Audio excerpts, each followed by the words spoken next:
Hey all, welcome to Share Trek. I'm your host Raj.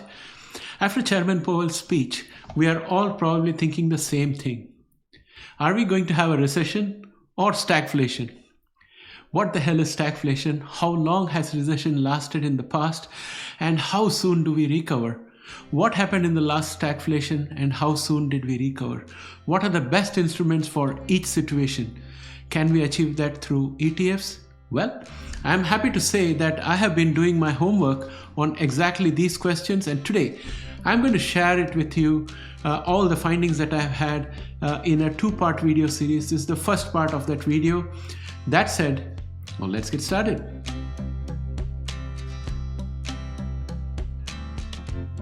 Welcome back, friends. First, let us take a quick look at recession and also look at what sectors perform well and which ETFs we can use in case of a recession. And after that, we'll talk about stagflation.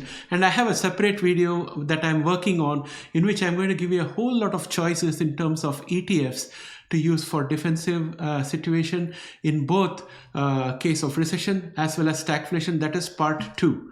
But today we are going to describe and define the contours of recession as well as stagflation. That said, I think I would like to take you to my slideshow. I've worked a lot to prepare these slides and I hope you enjoy it. It's slightly different from my usual videos and it's a new experience for me. So here it goes. Well, friends, recession is characterized by declining stock prices.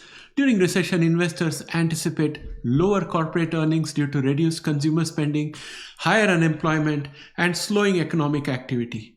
Many sectors, especially cyclical ones like retail, travel, and industrials, experience sharp declines. Then we have increased volatility because market uncertainty leads to significant price swings as investors react to economic data. And central bank policies and earnings report also have an influence. And then you look at the volatility, the VIX index often spikes, reflecting heightened fear in the market. And there's also a flight to safety, which is a reconfiguration of the asset allocations because investors move capital from riskier assets like stocks into safer ones like bond, gold, and defensive stocks or hard assets. And sectors like utilities, healthcare, and consumer staples figure in these kind of safer assets. And then they also potentially move into treasury bonds, which typically perform well as interest rates decline and investors seek low risk investments. And then we have the bear market conditions, which is characterized by a prolonged downturn. And bear market generally is described as anything about 20% decline in major stock indices like S&P 500 and NASDAQ. And if you look back at where we are right now, we are past that 10%. So maybe we are already halfway into a recession. We don't know. Because right now, in both NASDAQ as well as S&P 500, we are forming a bear flag. So we had a 10% drop. We are forming a bear flag. If we break down on the bear flag, that will be another 10% decline. So 10 plus 10, 20 will be very close to a recession if that happens. So we should keep that aspect also in the mind, like looking at the technicals behind us apart from the fundamentals. During past recessions, the market has fallen between 30% to 50% depending on the severity. And then of course you'll have the specter of central bank intervention and interest rate cuts in order to boost the market and in order to boost the animal spirits, encourage people to start investing to create new production facilities, to take some risk. So those kind of efforts will come in the loose money policy, as they say. And central banks such as Federal Reserve often cut interest rates to stimulate borrowing and spending. And then lower rates make bonds less attractive, which can eventually support a stock market recovery. And that is the kind of cycle that happens, leading us to recovery and market bottoming. And the stock market tends to bottom out way before the recession officially ends, as investors are always forward looking and they start pricing the future recovery in the present. So historically, the best buying opportunities come when the sentiment is at its lowest. But how do we know that the sentiment is at its lowest? That is a big question that we need to answer. But the first sign of economic stabilization as they start appearing, that also marks the lowest level of sentiments, because as soon as we see first sign of economic stabilization, sentiments start improving. So I would say that it's very difficult to pinpoint when the sentiment starts improving. We just have to use our own personal judgment. We have to look at maybe the newspaper articles and editorials and all those things to get a feel of things. So at the end, at the edge of despair, and at the beginning of motivation, somewhere is the area where it's the best time to get back into the market. And even if we are a bit late, that is better, because there's a whole lot of gains to be done. Remember, we would have fallen at least 20% if it was a recession. So there's plenty of room to get in and move upwards. So the only thing I'm worried about more is about stagflation. I'll talk about that subsequently.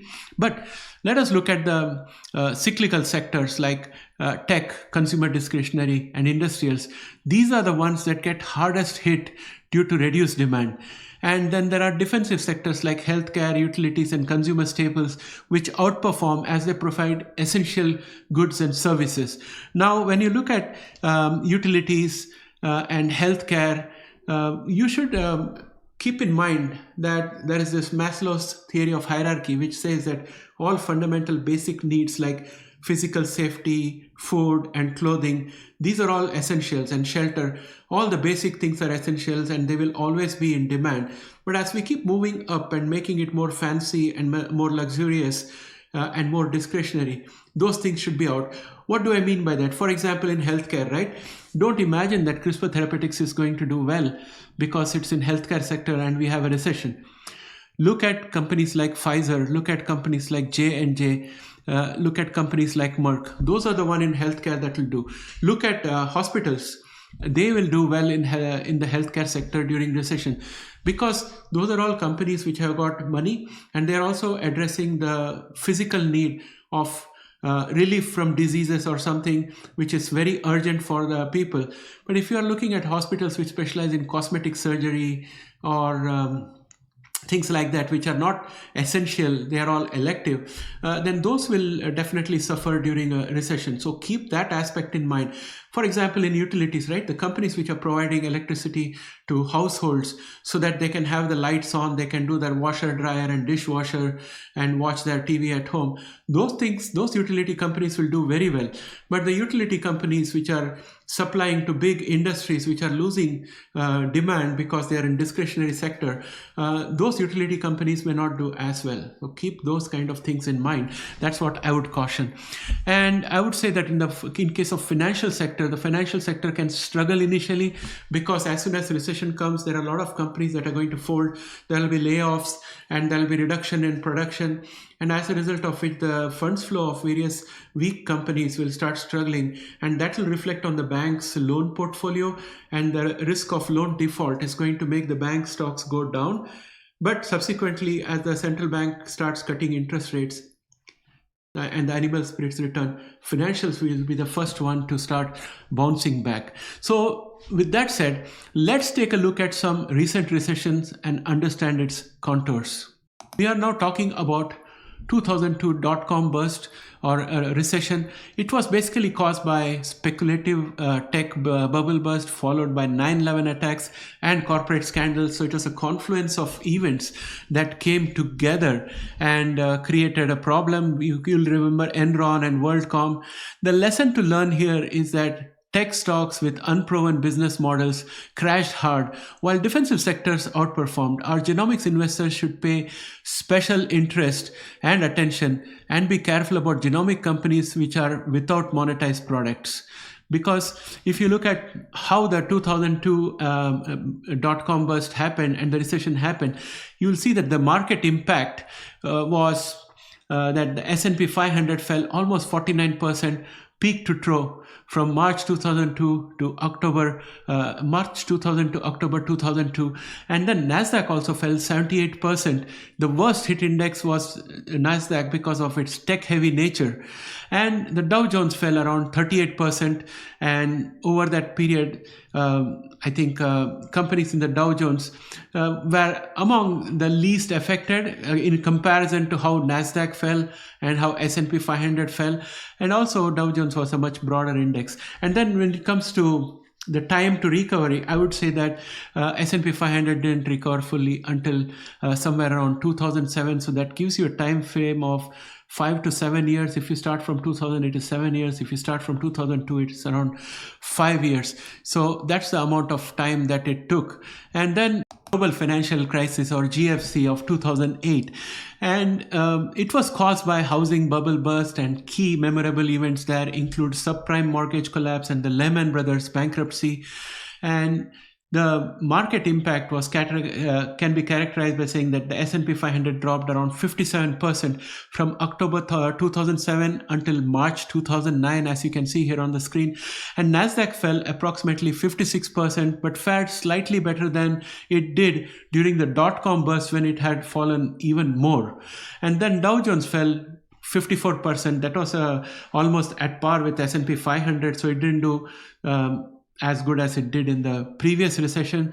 But the lesson here was that bank failures and credit crisis can drag down the entire market, requiring aggressive central bank intervention. Now, it's very controversial if too big to fail was something that the government should have recognized, or should they have been truly capitalist and just let things fail. Either way, we will never know, but it's always possible to look back and blame the decisions that were already taken. So with that said, now let us discuss key takeaways from across the couple of recessions that we saw. So as you can see here, tech stocks got hit the hardest in both the recessions. So those of you who are holding Nvidia and all those, you'll have to remember this fact. But again, one could say that this time it is different from last time, because this time we have got the AI revolution going on, which can increase the productivity and give a lot of solutions. So that's a subject matter for a different video.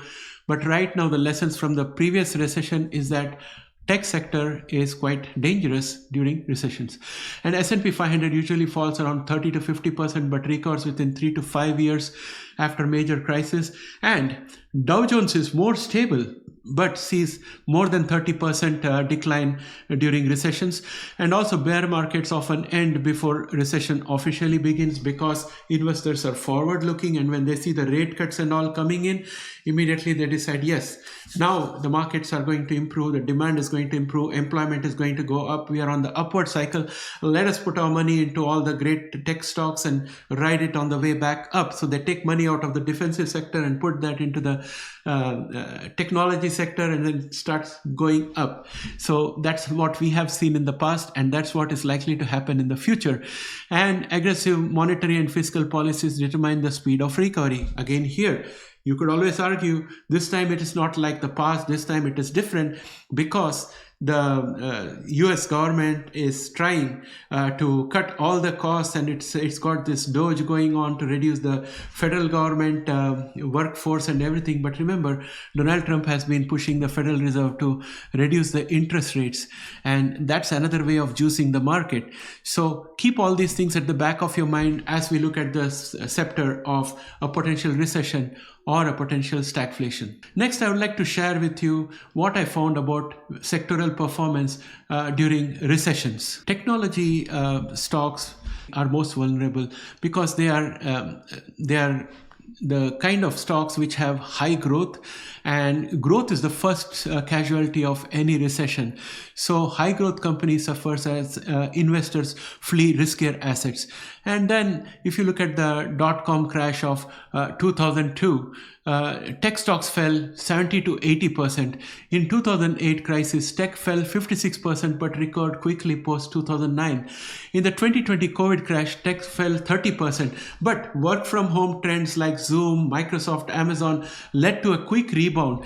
And especially because our problem during the COVID crisis was that people were under lockdown, And that's where tech became an enabler and found an instant uptake. And it also helped to quickly end the recession. However, if you look forward to what's likely to happen if we get into a recession now, I think that the problem is going to be more severe because DOGE is cutting federal employment, so government share of the employment is going to decrease significantly.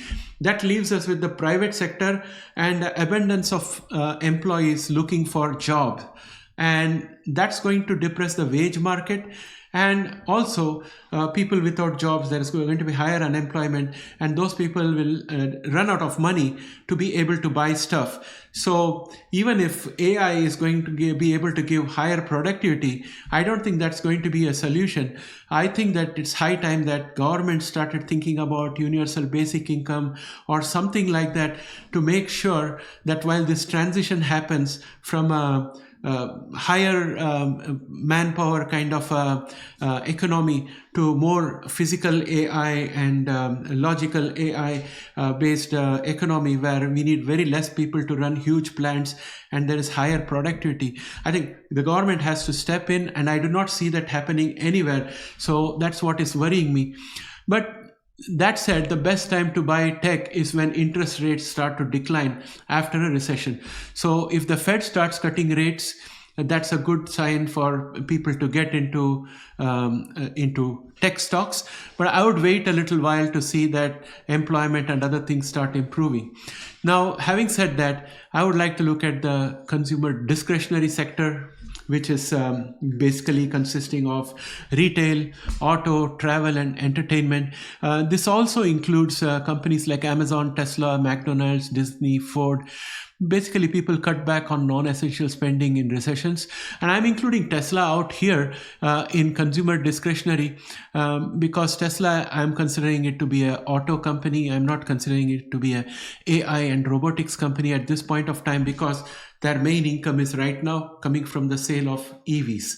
And therefore, EVs are something that are going to be not only EVs, for that matter, big ticket purchases like automobiles and vacations and things like that, which are something that people can live without, will be deferred. People can continue using the existing old car that they have, get some repairs done and continue running it until better times come.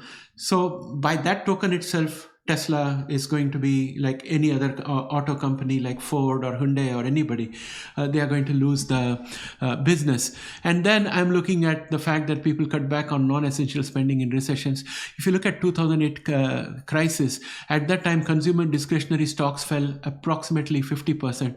In the 2020 COVID crash, I think travel and leisure stocks were the hardest hits, like hotels and airlines plunged 70% plus, while e-commerce like Amazon did quite well because they were delivering anything that you needed at your doorstep. So that was a very interesting time for those kind of companies.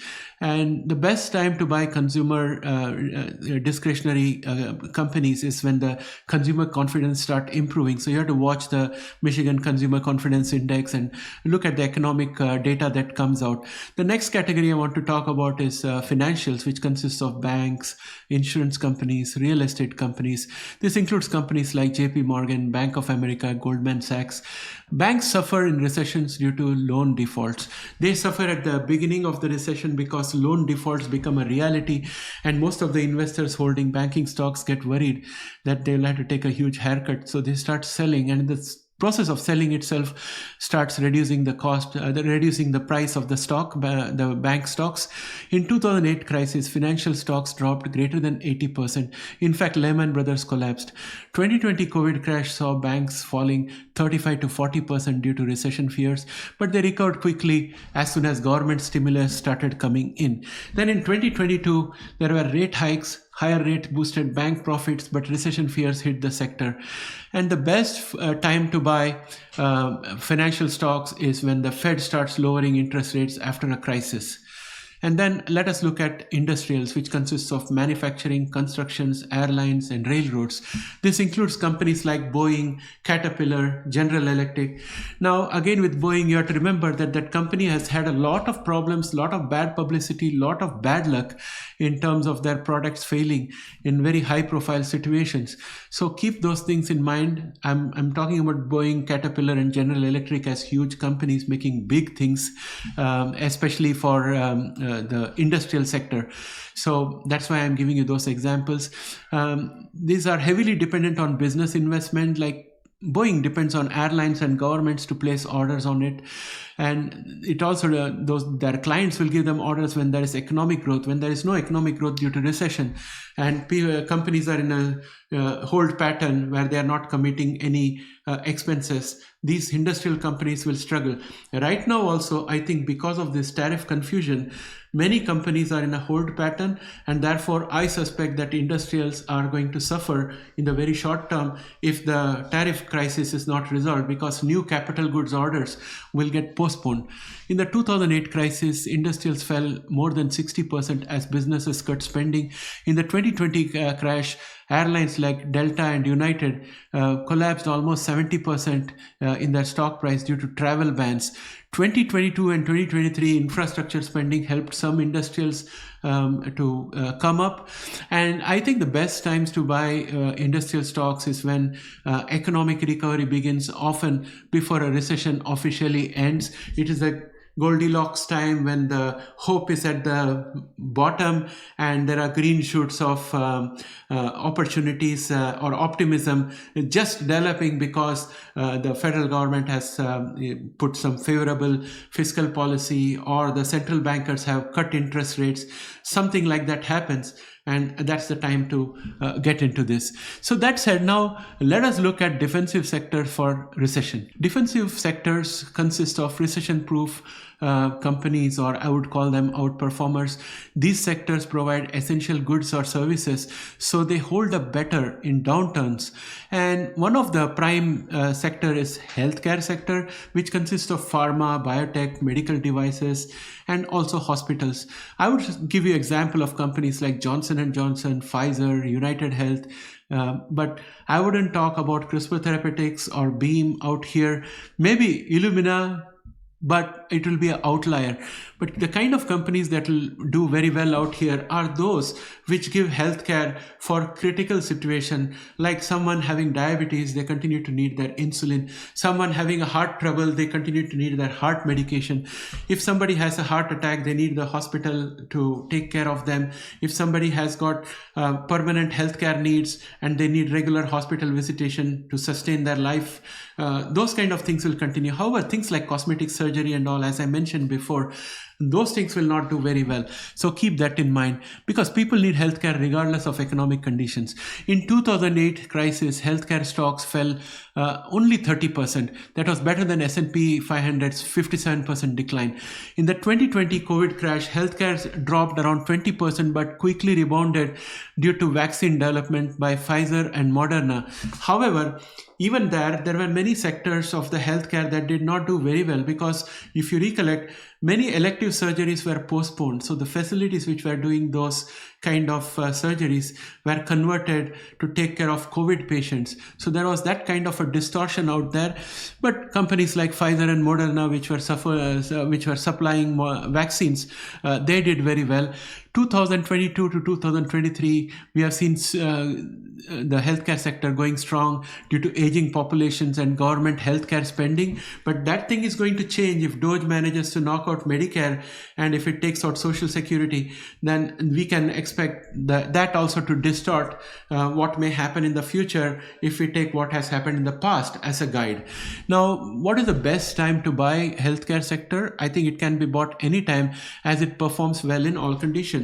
But if you want to use dollar cost averaging, I would say that as soon as you think that recession prospects are strong, start dollar cost averaging into healthcare sector, go for those companies, and as you dollar cost average, you will find that you got the best rate available, and by the time if recession arrives, then your stocks will do much better. So that's the way I would look at it. And as I mentioned, our genomic investors have to remember very important lessons. That is, startups, that is pre-revenue genomics, struggle in recessions. They rely on external fundings like venture capitalists, public markets, and all of these dry up in recessions because venture capitalists don't want to put money on risky endeavors during recessions. They know very well there is no demand, so they'll wait for the recession to be over before funding.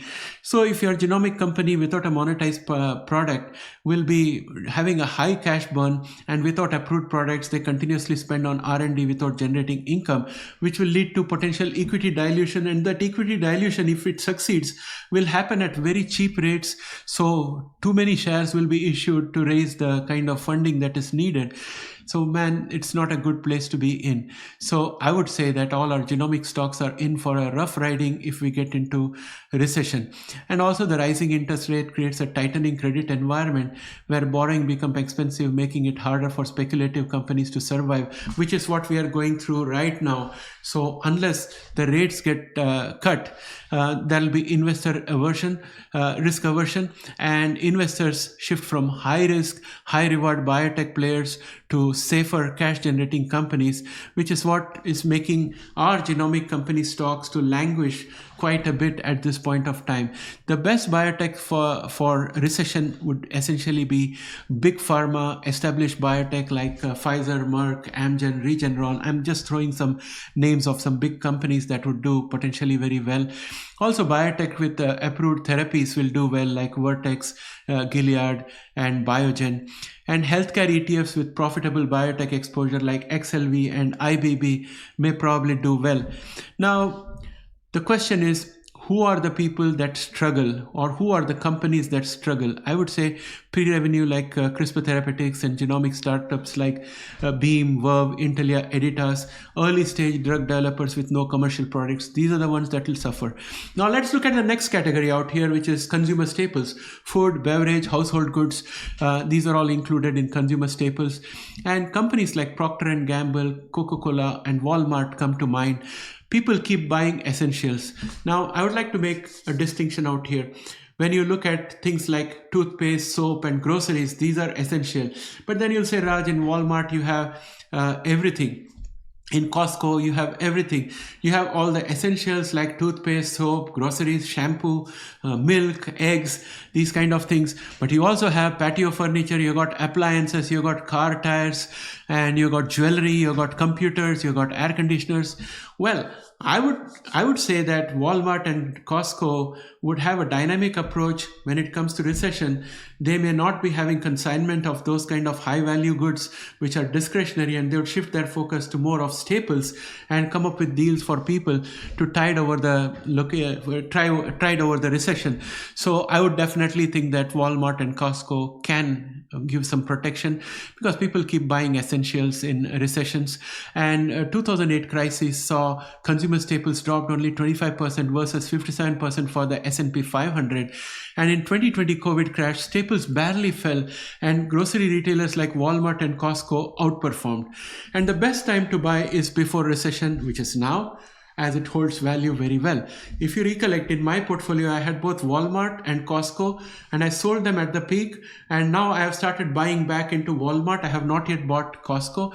I bought 100 Walmart in the Canadian side, and I'm going to buy some Costco as well in the Canadian side, and I'll be dollar cost averaging down. So that's my plans. And the other thing you can look at for recession protection is utilities, which consists of electricity, water, and gas providers. These include companies like Duke Energy, NextEra Energy. And in case of Canada, you can look at companies like Hydro One and Toronto Hydro, OnBridge. These are all companies you can look at because there's a steady demand for electricity, water, and gas by households, and that makes it recession resistant. However, if a company is purely focused on industrial supply, those companies may not do as well because their revenues will decline as industries start laying off workers and reducing their production. 2008 crisis saw that utilities dropped only 30%. 2020 COVID crash saw that utilities fell only 20%, but remained stable. The best time to buy utilities is before a recession, as investors seek safe assets. At this point of time, if you go to the heat map, you can still find that people have not yet started buying utilities. So it could be a good opportunity to dollar cost averaging if you think that a recession is around the corner. Next, we are looking at energy, which consists of oil and gas and renewables. It has a mixed performance during recession. This includes companies like ExxonMobil, Chevron, Enphase Energy. Oil demand drops in recession, hurting oil companies. 2008 crisis saw oil stocks fall below 50%. 2020 COVID crash saw oil collapsing below 70%, and WTI crude briefly turned negative. 2022 to 2023, we saw that oil outperformed due to supply shocks, the Russia-Ukraine war, and you remember natural gas also became a problem because we put sanctions on Russia, and Europe had to manage to get oil and gas from some other suppliers because they were depending on Russia at that time. So those things are still in the background and we still have not resolved it completely. Then the question becomes, what is the best time to buy oil and gas stocks? I think the best time will be when oil demand recovers. Usually that happens after the recession ends and the recovery begins. So you have to watch for that. With that, let us recap the key takeaways from the recession. As you can see in this slide out here, I've given you the three recession situations that we have out here, 2000 to 2002, and then 2008 and 2020. And you can see that technology has done bad. It was the worst hit in all the recessions. Then you have consumer discretionary, which was quite cyclical, but it was the next worst performing sector. And then you had financials, which did bad, but it was much better than technology as well as consumer discretionary, except for 2008 GFC, which was financial sector specific with the mortgage crisis and so on. And then you look at industrials, which was again sensitive to economy. I was talking about Boeing and Caterpillar. Those kind of companies don't get much orders. They had a very bad performance. Healthcare did much better. It dropped only 15% and somewhere between 15 to 30% in all the three recessions. So we could say that it holds value much better than the others. And then you have consumer staples in the range of 10 to 20% drop, and then utilities between 20 to 30%. They were performing at the drop of 20 to 30%. So they were even better than technology. And then of course you got energy and oil, which had a mixed performance in one of the recessions in 2000 to 2002. It was up 20%. It also depends on the context of the recession. But in general, oil doesn't do very well, anywhere dropping between 50 to 70%.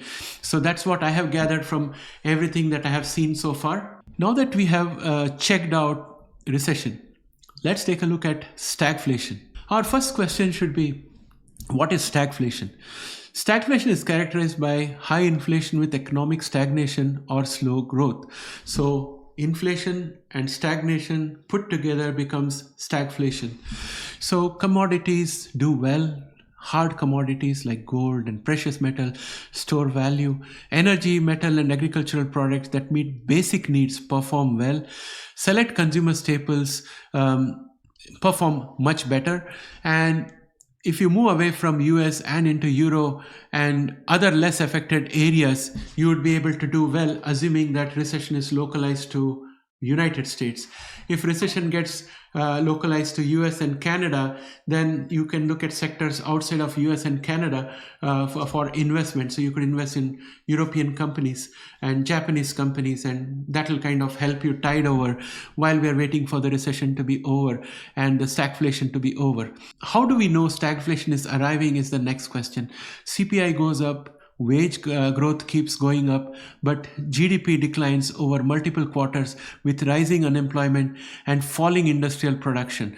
Now, friends, if you look at the activity of Doge, that is definitely going to decline the GDP. But at the same time, we know that real wages are going up in the United States, but the consumer price index is not going down. So as this thing develops, maybe when we look back behind, we may say that we are already in a stagflationary environment, but we cannot make that call as yet. and we'll also see falling industrial production. If many of these federal workers are not going to be having employment, then all the people from whom they buy their food and other essentials, they are also going to lose business. It's a domino effect, and all those will stop sending orders to the industrials, and therefore it's a downward spiral that happens. Declining PMI will show up and go below 50, and then we'll have inverted yield curve persisting for a longer period of time. And those are the things that will give us an idea that a stagflation is around the corner. The next logical question is to ask, how does the stock market react to stagflation? And I have an answer for that. You will see falling stock prices, but not as sudden as recession. Stocks struggle because companies face rising costs, and the rising cost is characterized by inflation, and weak demand causes stagnation. Unlike recessions where stocks crash fast, stagflation grinds stocks lower over a longer period of time, and there is increased volatility. There is a longer bear market, and bear markets can have violent fluctuations. As we are seeing right now, it's so difficult to make any trade. Everything moves between ranges and they move very quickly, so it's very scary. Markets experience prolonged weaknesses rather than a sharp crash in case of a stagflation. Inflation concerns lead to wild swings in stock prices as the Federal Reserve tries to control inflation. And flight to hard assets like gold, commodities, and real estate is one of the solutions, and also it's one of the symptoms that you will see in the environment. And also investors sell stock and buy real assets like gold, oil, and farmland, which hold value against inflation. Stocks with pricing power like energy and consumer staples tend to perform better, and high interest rates hurt other stocks, and central banks usually raise interest rates to fight inflation, making borrowing more expensive. Growth stocks like those found on Nasdaq, typically tech stocks, get hit hardest because higher rates lower the value of their future earnings, and therefore investors are not in favor of such stocks. Dividend stocks and defensive sectors do much better. Investors move to dividend-paying stocks of utilities and consumer staples, which perform well in the recessionary environment and in stagflationary environment in order to preserve wealth. Energy stocks tend to do well because rising oil prices are a common feature of stagflation. And now I want to show you how the 1970s stagflation felt. Here in this slide, you will see the 1970s stagflation and its market impact. The most famous period of stagflation in history occurred in 1970s, triggered by the oil crisis and loose monetary policies. It was caused by a combination of factors. The first one was an oil embargo in 1973, which made the oil price to be quadrupled. And then we had the Fed following a loose monetary policy, which enabled the inflation to peak to 14% in 1980. And there's a story behind this I'll share later in the video. And then we also had the scepter of unemployment going above 10%. The combination of all these things caused the stagflation. And if you look at the market impact, I have got that here on the screen. S&P 500 fell 48% between 1973 to 1974. Nasdaq lost more than 60%, similar to a recession. Dow Jones was flat for a decade from 1966 to 1982. Gold soared 500% in the same period, and it has not looked back since then. Oil and commodities have been best performing assets due to inflation. And friends, remember one thing, when it comes to inflation, we are always talking about rate of increase of price.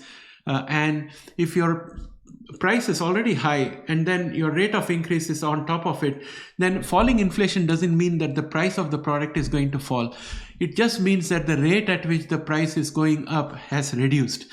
That's what it means. So recovering from inflation is very difficult. The purchasing power lost is tremendous. So having said that, the next thing that you're looking at is the time to recovery. It almost took a decade. A study of this stagflation event reveals that the Fed cutting interest rates in an attempt to resolve the stagflation actually made it worse. So the question is, why did the Fed cut interest rates despite higher inflation? Well, during the 1970s stagflation, the Federal Reserve initially maintained loose monetary policy for several reasons. They had their own reasons. I'm going to share that with you. Just like now, Chairman Powell comes and explains his rationale for holding the interest rate or reducing the interest rate. The Fed at that time gave a lot of reasoning. First was that they had a focus on employment over inflation. They believed in something called as the Phillips curve. So at that time, the economists believed that there was a theory called Phillips curve, which suggested an inverse relationship between inflation and unemployment, meaning that higher inflation would help reduce unemployment because higher price of product is going to motivate employers to produce more, so they will expand the facilities and increase the employment. So that was the logic they were operating under. The Fed prioritized job growth, mistakenly thinking inflation was temporary or transitory. Oil shocks were misunderstood. The 1973 OPEC oil embargo and later 1979 Iranian revolution caused massive oil price spikes, and that also led to the compounding of the problem. The Fed misdiagnosed inflation as a supply-driven and not a monetary issue, so they didn't act aggressively to curb it. And then there was political pressure from the White House. President Lyndon Johnson in the 1960 and Richard Nixon in 1970 pressured the Fed to keep rates low to stimulate economic growth. And right now, President Trump is also asking the Fed to keep the rates low to help with the tariff transition. Nixon removed the US from gold standard in 1971, which led to currency devaluation and worsened inflation. And I have shown you in the past a Fred chart which shows the consumer purchasing power of the dollar, which has gone down to almost 33 cents. So then the question is, what is it that enables us to have better cars, better house, better standard of living, even though our purchasing power has gone down? My friends, that's all due to technology and the increasing productivity that the technology has given us. So that's how we are able to keep our heads above the water, even though the fiat currency has depressed a lot. And also I have given you my explanation earlier, where I took the price of a house 20 years ago in gold ounce prices and then converted that into current house prices in gold ounces. And you saw that right now we need less ounces of gold to buy the same house as we did in the past. So what that means is that the dollar has lost its value tremendously. Its purchasing power has gone down, so we are giving more dollars to buy the same product. Then there was the fear in the mind of the Fed that the recession is going to be worse than inflation. So they wanted at all costs to avoid inflation. The Fed was reluctant to raise interest rates aggressively, fearing it would trigger a deep recession. This allowed the inflation to spiral out of control as they hesitated to tighten monetary policy. Then the question is, Raj, what ended the 1970s in stagflation? Well, Paul Volcker became Fed chair in 1979, and he said that whatever we have done so far did not work. So let us do what we did not do. Let us hike the interest rate. He raised the interest rate all the way to 20% in the early 1980s, crushing inflation but causing a severe recession. This aggressive stance finally restored price stability, but at a high economic cost. And if you go to Fred and look at the consumer price index purchasing power graph, you will see this very well demonstrated by a huge fall in the purchasing power of the dollar. Next, let us look at sectoral performance during stagflation. Which sectors do well, which sectors don't do well. So I have got a couple of slides out there, and I hope you would enjoy that. So if you look at this slide, you will see that technology was the worst performing. Actually, all of the sectors that you see on the screen are worst performing: technology, financials, consumer discretionary, and industrials. They have all dropped significantly. Financials were weak because finance at the end of the day deals in money, and money is the lifeblood of the economy.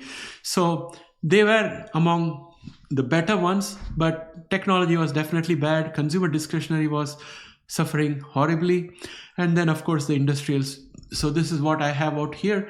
And also with this, I think we have to look at the defensive sectors, because these are the sectors that you want to avoid during a stagflation. But there are sectors where you can get in order to avoid losing your capital, or at least preserving some value while staying invested. And those sectors are energy, which is oil and gas. It gained phenomenally in the 1970s. 200%. Of course, there was that Iranian crisis and oil embargo and all those things. So it was oil specific, so it did well. Then in the 2021, 2022, it was up 50%. Gold and commodities, especially gold, I think gold will do very well now. I've got some gold ETFs that I have bought, and of course I have physical gold in terms of coins and bullion, and then of course consumer staples does very well. It's gone up 10 to 15% in the past, and utilities also did well, 10 to 20%. Utilities and staples may look boring, but boring is good during stagnation of the stagflation, because it is going to give you reliable dividends, and it will also give you reliable capital protection. And you should just watch out to switch out of these sectors and get into technology and finance as soon as the green shoots of a recovery are visible. Energy and gold will give you superlative returns, but also you have to remember when to get out of them, and you need to keep all these things in mind, or else you'll be doing well during the recession, but all that you have done will get washed out when the economy recovers, because money will flow out of these sectors and go into much more challenging sectors. With that said, next let us summarize key takeaways from both stagflation and inflation so that we can wrap this up nicely. So if you look at this slide out here, we'll see a decline of around 30 to 50% in the stock market in case of a recession. In case of stagflation, it could go 10 to 30%, but it will be for a longer period of time. Whereas recession is like a sharp cut with a knife, whereas stagflation is a very, very slow peeling of the skin, right? So it's more painful. And recession is caused by low demand and job losses, whereas stagflation is caused by inflation coupled with weak growth.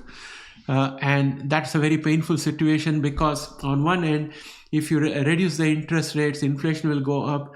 But if you increase the interest rates, employment may go down. So you're not able to do much. You have to take a risk, and whatever you do, it's going to be an expensive price to pay down the road, as we saw in the past. And then you have interest rates which will be cut in order to stimulate the economy in case of a recession. In case of a stagflation, I think the verdict is still out. I am thinking whether you go for the employment side, or whether you go for the industry recovery side or inflation side, it's going to come with a cost. One of them will work if it's taken to the extreme. And I think what Volcker did last time will have to be repeated again this time in order to bring it under control. But then that will be a big problem for the US, because all the bonds have to be refinanced, and they will be refinanced at a very high price. And I think that also explains the urgency of Doge to cut the cost for the federal government and try to get the yields down so that they can refinance as quickly as possible at a much lower rate and stay viable. Now, the best performing assets in case of a recession is bond and defensive stocks. And in case of stagflation, it is commodity, energy, and gold. Worst performing assets in a recession that I think you should stay away from is cyclical sectors like tech and financials. And in case of stagflation, growth stocks and bonds are something that you want to avoid like the plague.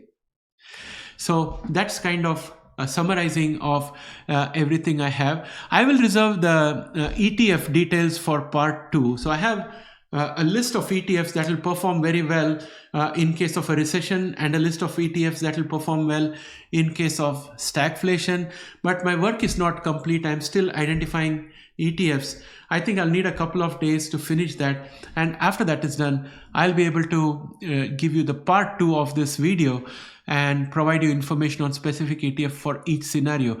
But right now, at a high level, let us answer the question, what to buy and what to avoid for stagflation. As you can see here on the screen, we have energy commodities, which are oil stocks like Exxon and Chevron, gold and ETFs, which will be much better for stagflation. You can look at consumer staples like Procter & Gamble, Walmart, Costco. This should perform well in case of a stagflation. Dividend stocks, companies with strong cash flows, which are in sectors which will continue to have demand during a stagflationary situation, will do much better. Real assets like gold, farmland, and real estate will do much better during stagflation. And the sectors that you want to avoid is the tech sector. You want to avoid the tech sector during stagflation. Growth stock that rely on low interest rates is something that you want to avoid. And bonds also should be avoided because rising rates make existing bonds less valuable. And then the question becomes, my dear genomic investors, what are we going to do with our genomic stocks during a stagflation? It's a difficult question. The heart may want to hold on to those stocks, but I would say that get out of the stocks and buy it when it drops to a low level, especially buy only the viable companies which has got sufficient cash runway. And we need to see the end of the recession in sight or the end of the stagflation in sight before we do those things. So I would say that any company, regardless of the sector, if it is not monetized, if it's not earning income and making profits, those companies are going to be the first casualty of both recession as well as stagflation. Well, friends, let me now get back to working on the list of ETFs to bring to you as part 2. And I would like you to share your thoughts with me in the comment section on whether we are going to have a recession or stagflation. What do you think is in store for us? Because even Chairman Powell is saying uncertainty is the word out here, and everything that he described in his last press conference seemed to be symptoms of stagflation. And that is the reason why I decided to do this investigation and make this video for you guys, because this is part of my homework on how I plan to position myself. And I hope this was of some value to you. If you liked this video, please do not hesitate to press the like out there. It helps the channel with the algorithms on YouTube. And also, if you have not yet subscribed, please subscribe. And please do me a favor, get a friend of yours to become a subscriber and start watching our channel. And I promise I will not embarrass you. I'll make good videos. Thanks and have a great day. Bye for now.